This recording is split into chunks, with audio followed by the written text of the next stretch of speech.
On the Homefront, my name is John Murphy. Very happy to be here with you once again. We're here every Wednesday live on WILI AM 1400 and 95.3 on the radio. But we're also on YouTube, as you can see, so you can access our programs anytime 24/7 on your phone or any device. You can subscribe and stay in touch. We're locally based. We're expanding the show now after several years. I want to share some good news before we get underway today. On May 23rd, we're going to begin rebroadcasting this program on WICH in the Norwich, New London area. So we have a chance now to connect our studio to all three counties to cover larger stories, perhaps issues and challenges that cut across our local areas with a larger range of guests. So we're looking forward to building a larger radio audience, and we'll keep everything on YouTube anyway. And also, thanks to the folks at Public Access TV at Spectrum, we're going to start airing our program on their channel 192 for their Spectrum Public Access customers. And also, a lot of our shows here on WILI are on that channel as well. You can pick up the schedule there. We just found out our assignment is going to be Tuesday afternoons and Friday nights. So we're very happy to reach you at different times throughout the week. But the show is always about our guests, and I'm always happy to have the studio open as much as possible. Our show today is very busy again. We're going to talk about Grow Windham in just a second. We're also going to talk about a new documentary series that's based at Eastern Connecticut State University in the media department. They're going to be doing a thing on the history of the tobacco farming and the culture and the history from the 50s into the 70s. It's an ongoing history that's being enriched and shared and preserved. And they've been working on this now for a couple of years, looking at some Connecticut history. So we'll look at that for the second part of the show. And then we'll close with the Vanilla Bean up in Pomfret. Their Poets at Large series continues on May 25th. I'm going to have some folks here talking about poetry.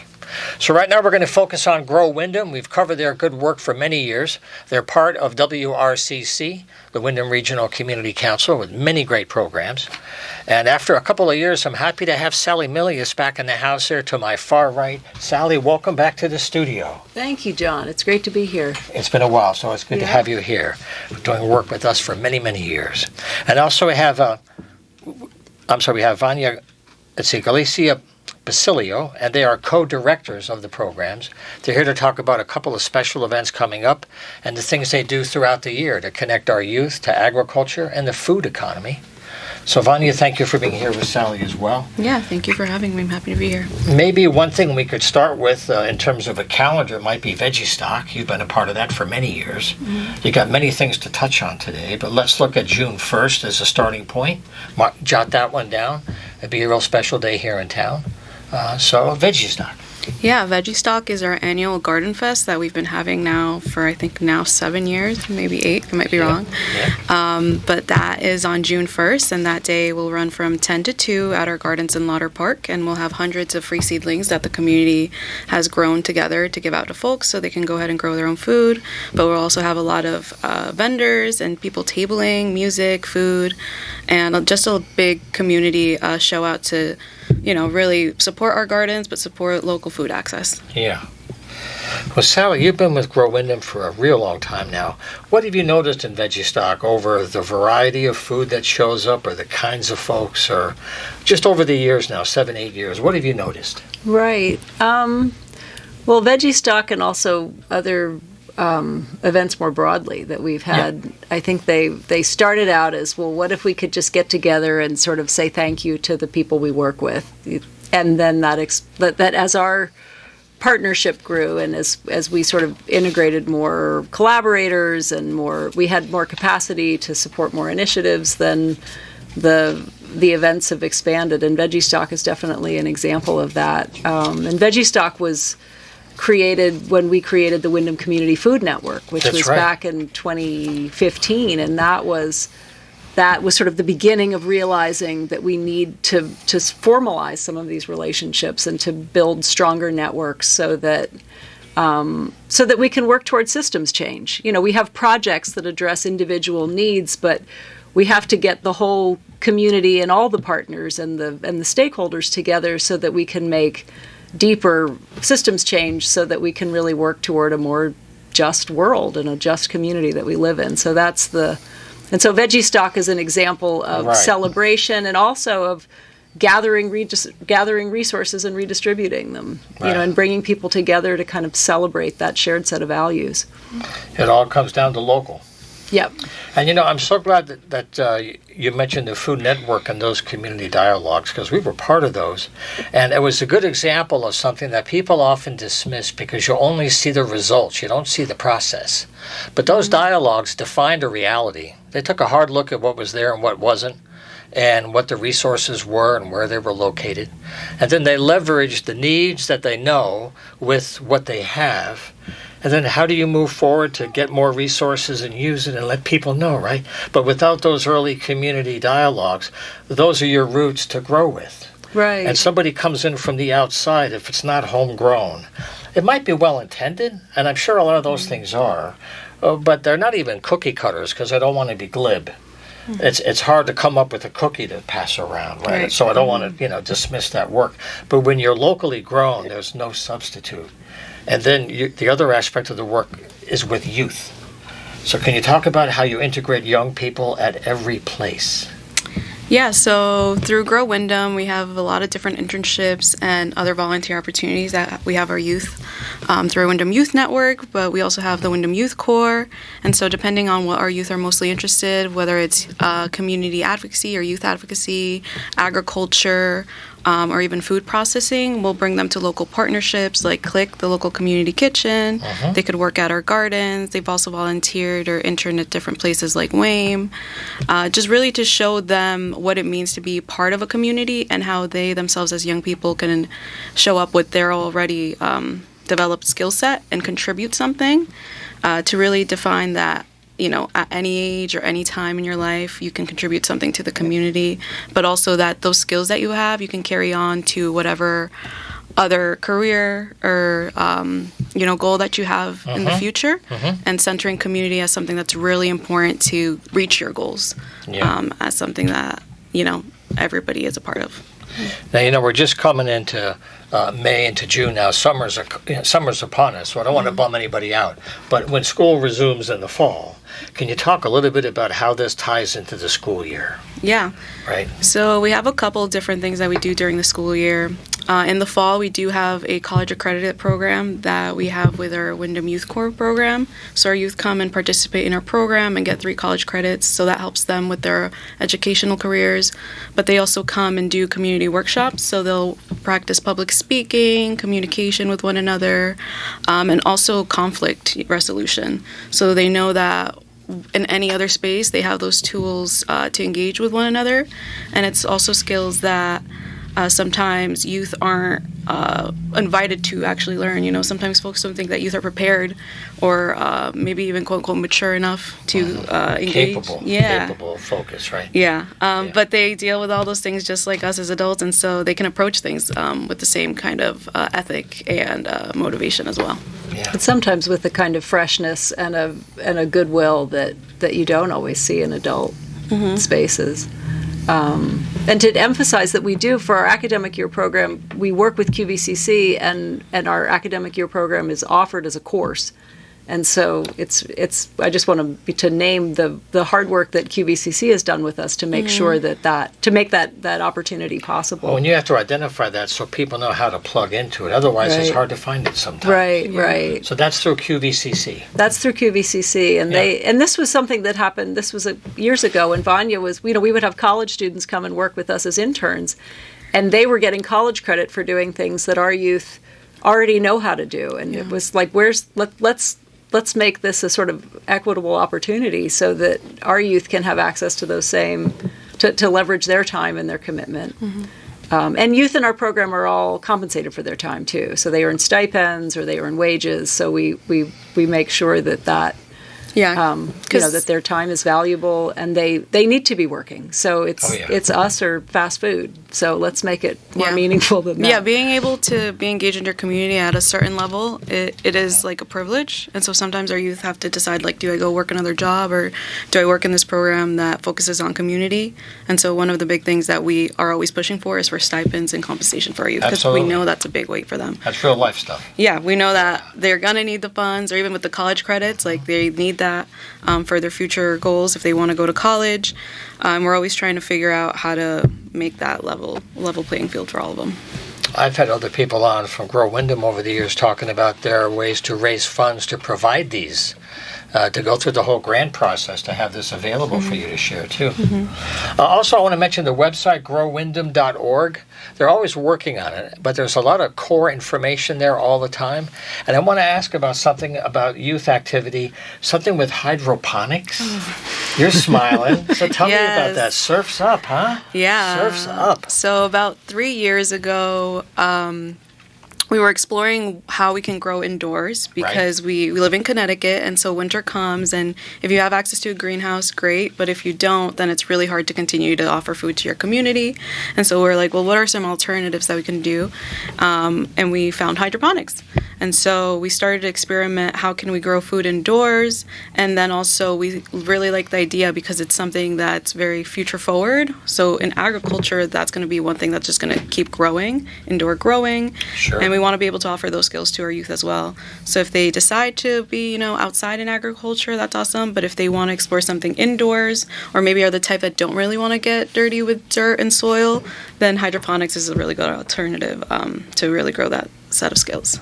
Right. Oh, and plugging another partner, Levo International from Hartford. They're a nonprofit that has provided us with our setup, with our the apparatus, and they've done work down in Haiti, and they do work in Hartford, at all urban sites as well. And their goal is to create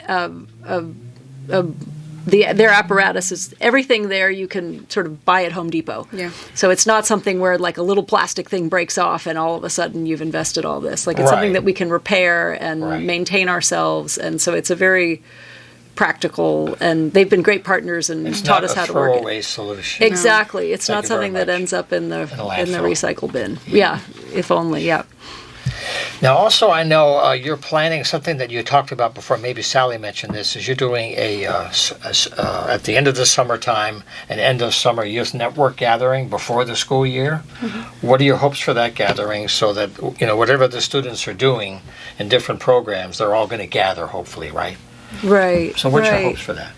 Well, we have we have two new sort of collaborations that we're building right now. We had similar to the model of the Windham Community Food Network for the food system, where we just are recognizing that there are all these partners who are doing similar work, and we need to get aligned, and we need to make sure that, because that's a big piece of community sustainability and resilience, is that we do have a lot of what we need right here. We just need to distribute it and offer it in new ways and leverage it. Yeah. And so one piece of this is a new project called the Windham Youth Advocacy Collective. So this is a group of partners that we've been working with for years, and we're working to align ourselves more explicitly and more intentionally with the goal of moving toward intergenerational problem solving. Yeah. So we have, there's a lot of hype right now around the disconnected youth in Connecticut, that this is something that's been in the news a lot. There was a report that's done, and there were studies, and now there's this initiative. No, the bad news travels, whatever the subject matter. Right, and Windham, is lit up as one of these communities, and I think that we really want to put Windham on the map as a community that has that core of collaboration, and that we have, there's such a spirit of collaboration here, and there's so much, there's a willingness to work together, and so we really want to tap that. We've noticed, it's why Grow Windham has thrived, is because we have all these partnerships with the schools in the town, and with EastCon, and with QVCC, and with CLIC, and with food system partners like the co-op and the farmers market. Yeah, the dots are there. Right, the dots are there. And so the Advocacy Collective is, and this is something that we're currently building, of sort of how do we as adults come together and commit to moving in directions that youth are dictating. Youth know what they need, and so we just have to get better at listening to them. And so that's one piece of the puzzle. And then the other piece is something that Grow Windham is building in parallel to that, which is called the Windham Youth Network, which is how do we connect youth together so that we can teach them to lift up their voices, teach them to build their power, but also to sort of gather their voices together so that it's clear what is needed. We started with a survey, which we've done 2 summers in a row, a youth survey about what are your goals, and I'm talking a lot here, but ultimately we're trying to bring youth together so that they can have these conversations amongst each other. And we had an event, a workshop just this past weekend, where the Youth Network was beginning this process, and so we hope by the end of the summer to. Here, you take it away, to Vania. expand it. I mean, one of the big goals of the Youth Network is to have youth lead and mobilize that program and work and effort themselves. And so the goal of that event at the end of the summer is to have all these youth have participated across the town in all these different initiatives, workplaces, and everything else, they do. Come back together and gather and say, like, this is what we really loved and this is what we really want more of, and like these are the places that maybe are lacking and we could use more support of. And a big part of the Windham Youth Advocacy Collective is that group primarily is made out of adults who are already in positions of power, and the goal is that we will work in parallel, that when the Windham Youth Network needs support and is asking for more centering of their voice, that the Windham Youth Advocacy Collective can step up and be like, we're here to support, tell us what you need us to do, tell us what resources you need to get done what you want to get done, and we're going to show up in that way.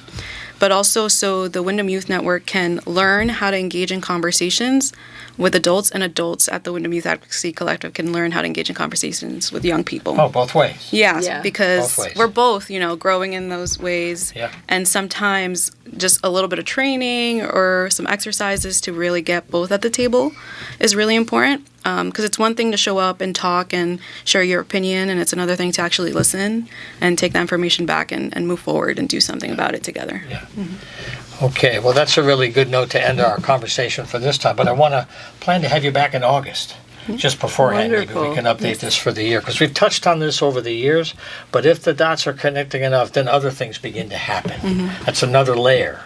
And that's where we can get those voices out there. I think, this summer, the Public Access Channel, by the way, they're going to be on soon. They are reopening their public access producer training after a few years of COVID shutting it down. Mm-hmm. Those people should think about doing their own TV show and get trained at the cable station. And they can tell their story in their own media and use the studio. It'd be really cool. That would be amazing. Yeah. So anyway, we'll talk about that later. All right? Yeah. But that's a good idea. I want to thank our guest today from Grow Windham. We heard from Vania Galicia Basilio. I didn't massacre it too badly the second time. And Sally Milius, their co-directors. I thank you for your good work here throughout the year. And we'll look forward to having you back later in the summer as we get ready for the coming school year. Awesome. Thank you. All right, take care of yourselves.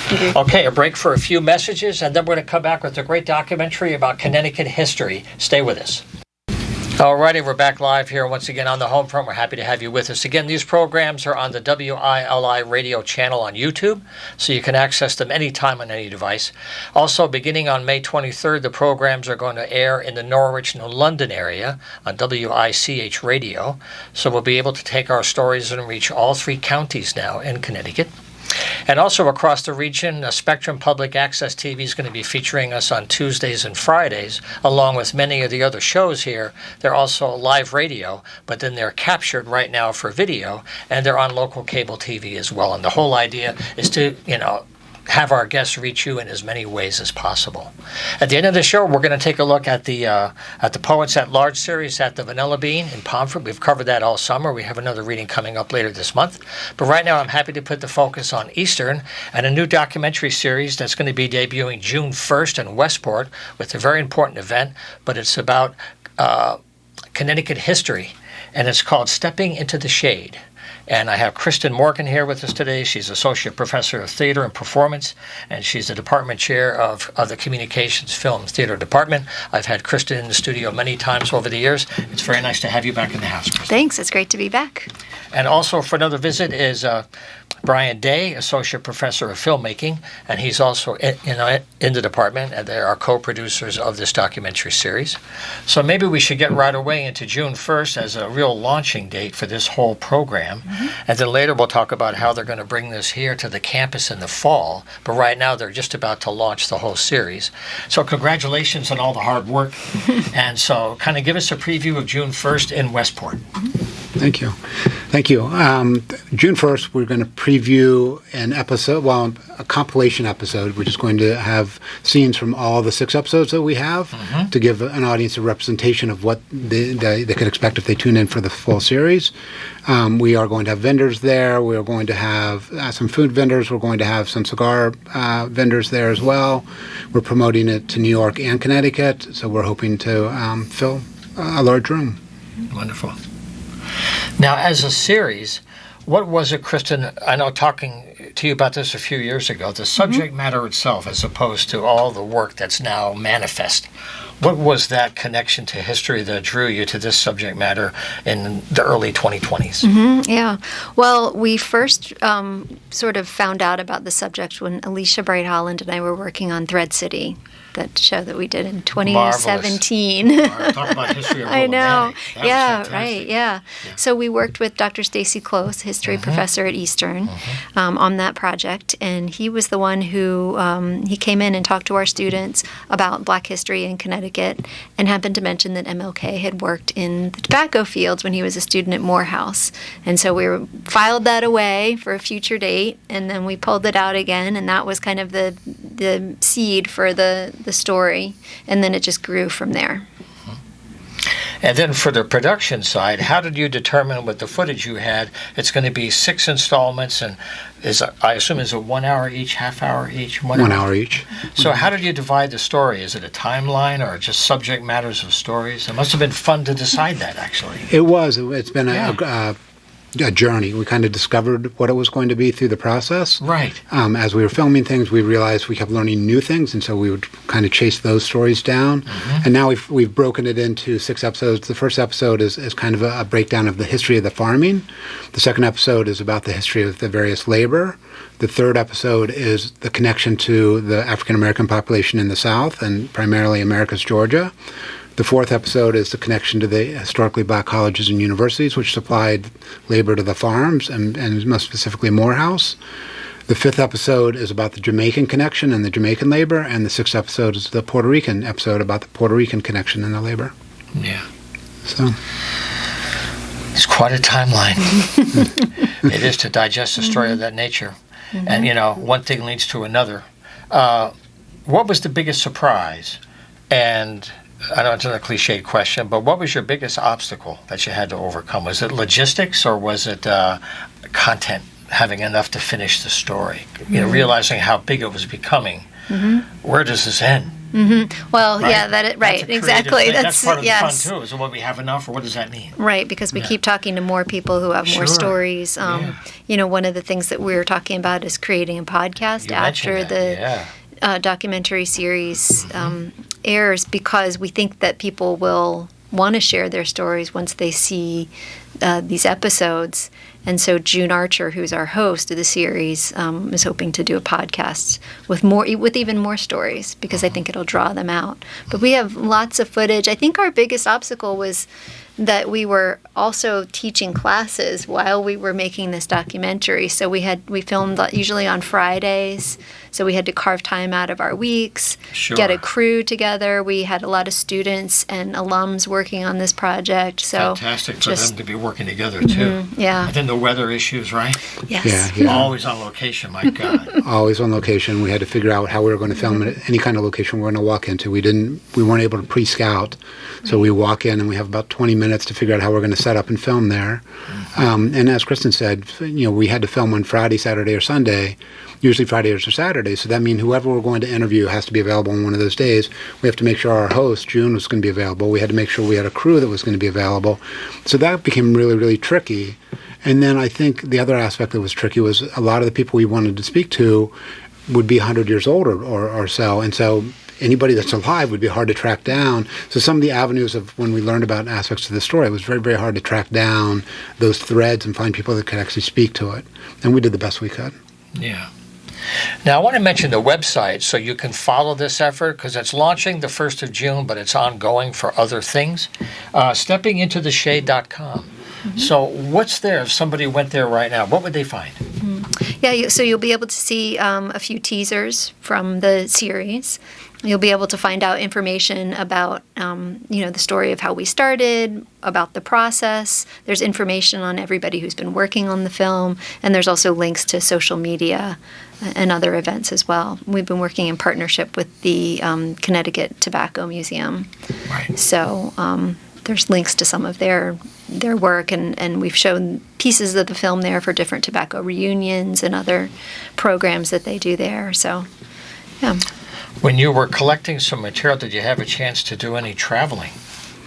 We did. Outside the state where, even to this day, the whole Windsor area still has the history. It's still very much alive up there. But where did you travel to complete the story? So we went to Pittsburgh, Western Pennsylvania, because they brought in girls mostly from Western Pennsylvania to work on the farms in the 60s and 70s. And so we heard this kind of tale that happened, but then we actually got contacts of people in Pittsburgh. So we flew out to Pittsburgh and interviewed some ladies that had worked here in the 60s and 70s. And then we went down south. We went to North Carolina and spoke to the former spouse of somebody from Morehouse, Arthur Johnson, who had worked on the farms, and then went on to be a significant member in the NAACP in Detroit. And then we went all the way down to Americus, Georgia, and that was kind of something that we discovered through Dr. Close originally. But then, by getting our feet on the ground, we realized that Americus, Georgia has a really strong connection to Hartford, and they think of Hartford as the northern Americas, and it's because so much of their population moved here to work on the farms, and then a lot of them stayed, and that's part of the African American community in the greater Hartford area now. Sure. And then that connects that history to even earlier Hartford history that goes back to the history of the whole period of the 1800s. It goes back even to that far. So one other aspect of this is, as you're going through the history and you're trying to catch people who can share it, what would an observation be for today? Either how people worked, how they were treated, the role of agriculture, how people treated each other. What would someone take away from the episodes besides a rich history and a time capsule? But when they look at how people lived and how they worked in today's workplace, how people are treated, labor, how corporations are changing into these strange life forms that are new, that nobody banked on some of that stuff, no pun intended. So what are some of the lessons you learned for today? One of the things we discovered, and I don't, and this kind of gets at that, is that some of the farms, the tobacco farms, are still operating today almost exactly the same as they were 50 years ago. Same tractors, same equipment, same methods of farming, and they're employing the same Jamaican workers, some of whom have been working there for decades and come back every year to work there again. So I don't know if that quite answers what you're asking, but it was something that was surprising to me, is that a lot of these labor practices on the farms are exactly the same as they were. It's like stepping back in time, going onto one of these farms. Right. I didn't want to project onto it, but it's like, that's a very, revealing. That's a different kind of choice in 2024. Right. Than at that time, right? So the whole idea of the choice, the value in that, what was good that people stay. Right. Yeah. And it's very lucrative. And the farms, I think, that are still out there working are much more family farms. So I think the people that are running the farms are more connected to their labor. I think one of the things that we learned is that in its heyday, when the farms were really a main staple of the Connecticut economy, the people that were heading those farms were very much like our CEOs of social media or the big corporations out there today, where they're looking to make as much money as they can with the least amount of expense. So they're going to find the cheapest labor, and they would always find the cheapest labor, whether it was going to Jamaica, to Western Pennsylvania, to down south. But the trade-off was that labor actually benefited by the experience that they had. And that's, I think, one of the things that we learned, is that the labor, even though they were taken advantage of for their low wages, actually were given opportunities that changed their life, that they found ways to make a better life going forward. And so there was a win-win on both sides, and that was kind of eye-opening. And I don't think we see that with corporations today. I think it's always just a one-sided win, and that the people getting, taken advantage of aren't getting that same opportunity that changes their life. It's like the horror of an NDA. Yes. I sign away my freedom for a paycheck. Exactly. Pardon me, sir? Yeah. What are you asking me to give away? Well, that's another show, I'm sorry. Right. But it's kind of slavery. Yeah. Right. You might be well paid, but you're breaking rocks for Pharaoh. Right. Let's face it. So the whole idea in their day, the fun for you must have been learning life through their eyes to see how it was a good thing. And we can project whatever we want onto it now. Sure. But for them, it was a powerful step. Yeah. And that's evidenced by the way that the culture changed here in Connecticut, too. We have so many Jamaican restaurants. We have so many, and grocery stores and businesses and Puerto Rican businesses and neighborhoods. And all of that comes from because of tobacco. Right. I think Hartford is one of the highest Jamaican concentrations outside Jamaica. It's right up there. Yeah. It's huge. Yeah. Well, before we go, I also want to mention, too, in the last several years, Eastern has gotten some incredible funding that's affected the arts program with technology that's enabled many courses to really become tied to the industry today with the technology that's out there that gives people a lot of creative options that can be tied to classwork. Can you give some examples of how this has helped you and others in your area? This is a communication film theater department. How it's enabled you through courses to get people's hands on this stuff. Sure. So we are doing cutting edge things at Eastern all the time. We're really blending various mediums together, and we're always looking to expand our resources to be able to do so. Recently, we received funding to be able to get new cameras that allow our students to be working with digital cinema cameras that are hard, not very easy to get a hold of as a student, and so that gives them a different experience, a different level of opportunity to create content.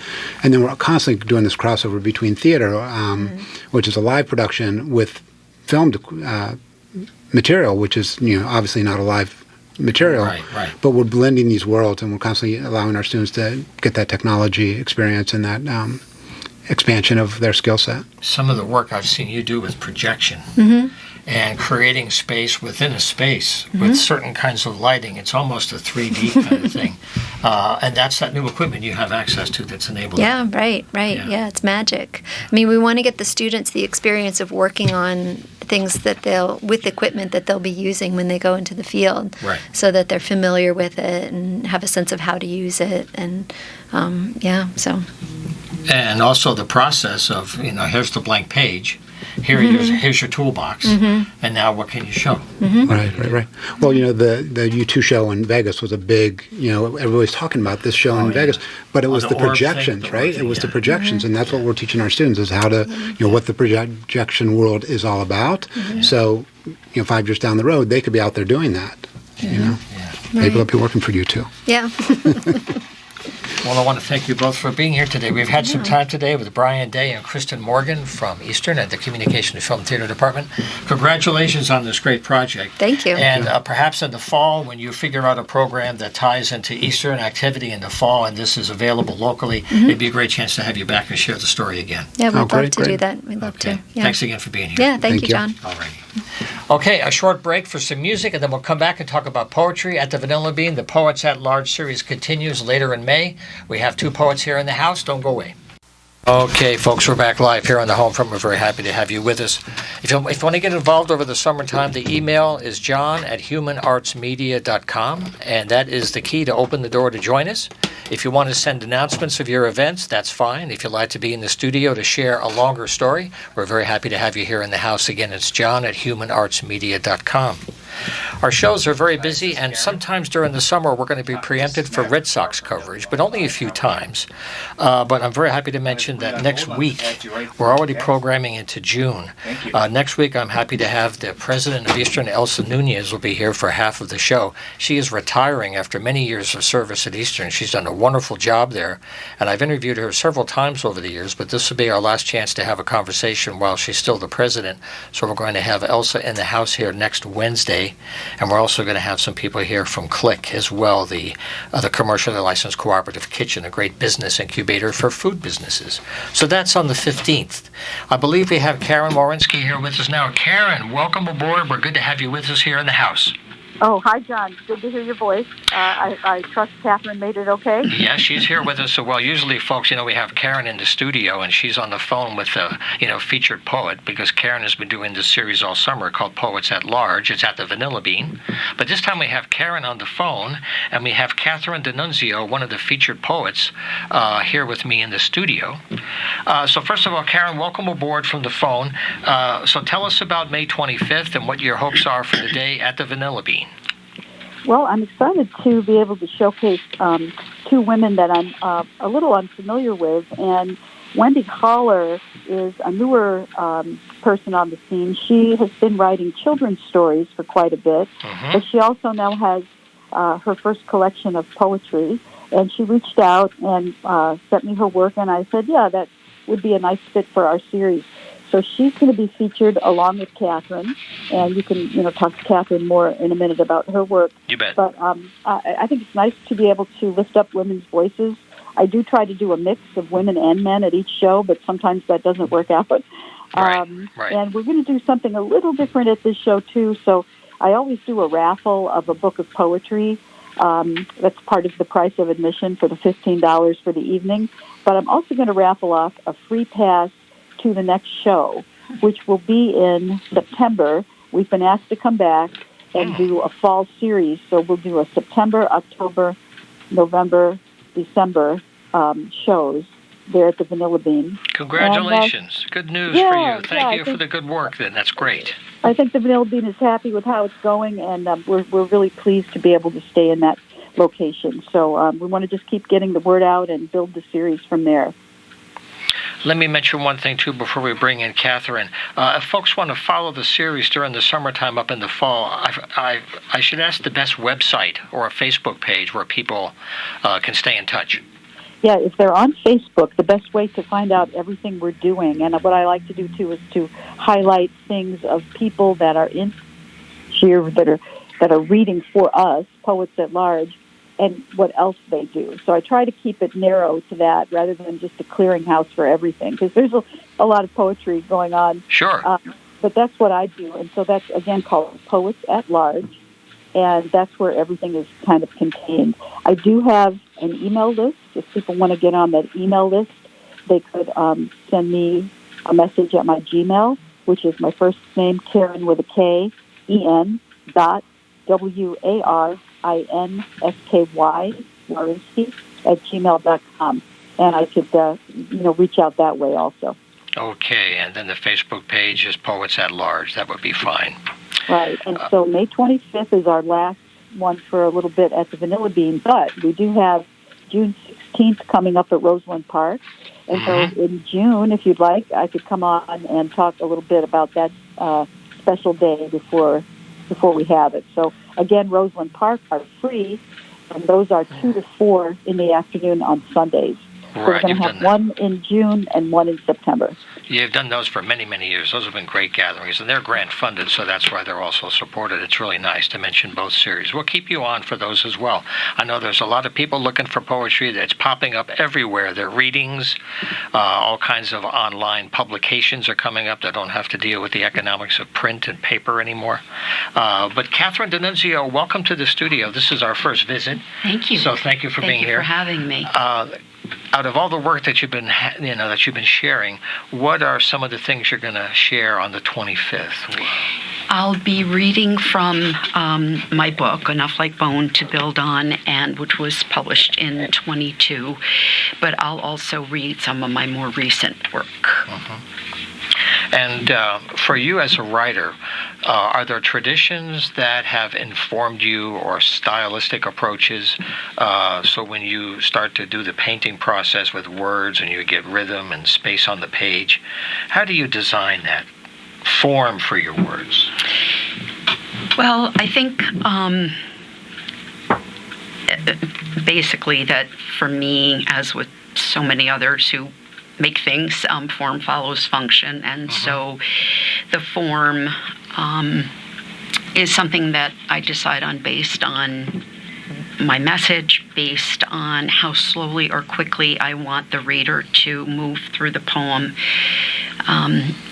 what I want the pace of the poem to be, the part that I want white space to play in a particular poem or idea that I'm pursuing.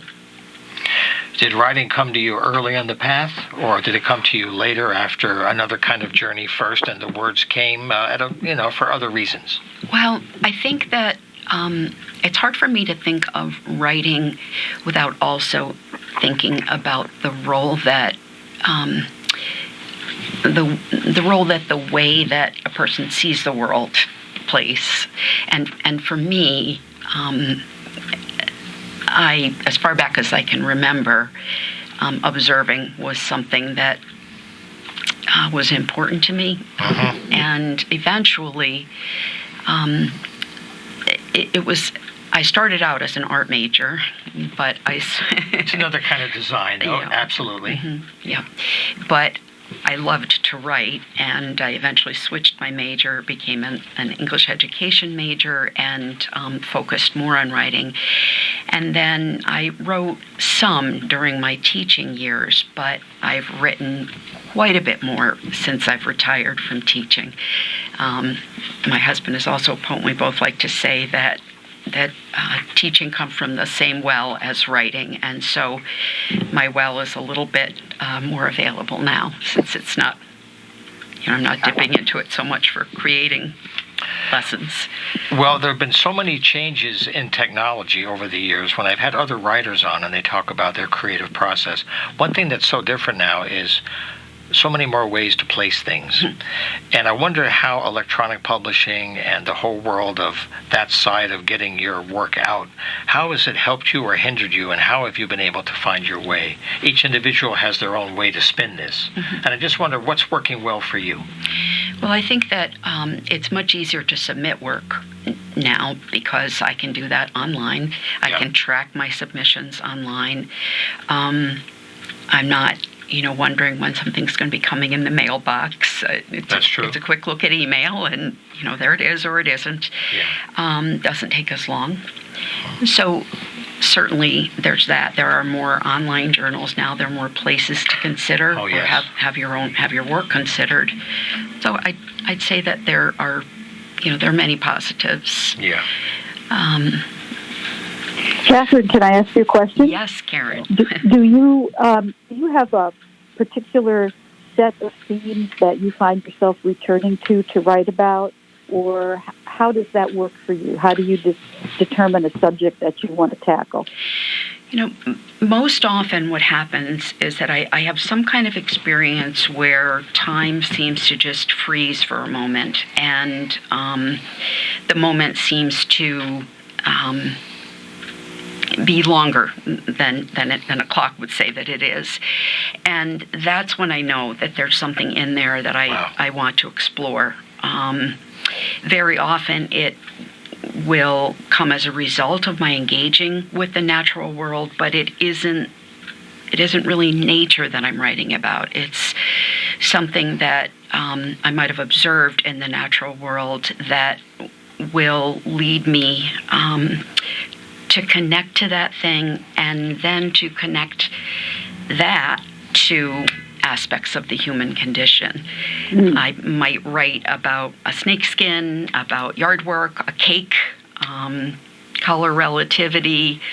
So the subjects range, but it all ends up, I hope, going back to what it is to be alive, what it means to be human, and questions of purpose. That's such an interesting observation, that the way things are highlighted to a writer or an artist.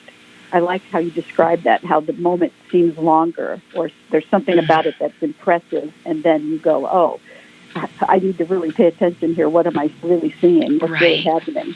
Do you carry a little notebook around? Do you use the computer, the cell phone notes app? I'm starting to do that myself. I don't know. I still like paper and pen, but how do you do that? Well, sometimes I'll jot down, especially if there's something that's happened where it really is one of those moments where time just slowed and the moment got big.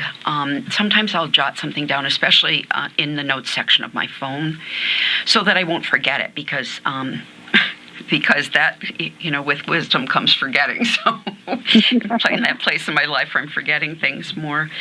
So I do sometimes jot down notes in my phone or sometimes on a scrap of paper.